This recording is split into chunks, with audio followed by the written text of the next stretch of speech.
నీరుడి అనే అధికారి నీళ్లను సరఫరా చేస్తూ ఉండేవాడు. నీరుడి ఆ అధికారి పేరు నీరుడి, NIRUDI, నీరుడి ఆ అధికారి పేరు. ఇతను చెరువులను మెయింటైన్ చేసేవాడు. ఇక చెరువుల నీళ్లు, గొలుసుగట్టు చెరువుల నీళ్లను ఉపయోగించుకున్నందుకు గాను కాకతీయుల పీరియడ్లో రైతులు ప్రభుత్వానికి పన్ను కట్టేవాళ్ళు. ఆ పన్ను 10వ వంతు పన్ను చెల్లించాలి. 100 బస్తాలు పండితే 10 బస్తాలు గవర్నమెంట్కి ఇవ్వాలి.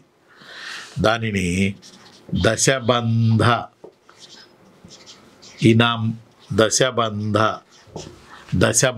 ఇనాం పద్ధతి అంటారు. దశబంధ ఇనాం పద్ధతి. నీరుడి, అలుగు ఇవన్నీ ఈ చెరువుల విషయంలో ఓడ్స్ అన్నట్టు. దశబంధ ఇనాం పద్ధతి. అలానే బయ్యారం చెరువు కట్ట శాసనం గణపతి దేవుడి సోదరి మైలాంబ వేయించింది. ఈమె చెప్పింది, ఇన్ని వేల ఎకరాలకి నేను తవ్వించిన చెరువు నీటి సౌకర్యాన్ని కల్పిస్తుంది. దీంతోపాటు కాకతీయుల వంశవృక్షాన్ని ఈ బయ్యారం చెరువు కట్ట శాసనం కూడా చెబుతుంది. నీరుడి, దశబంధ ఇనాం పద్ధతి చాలా ఇంపార్టెంట్.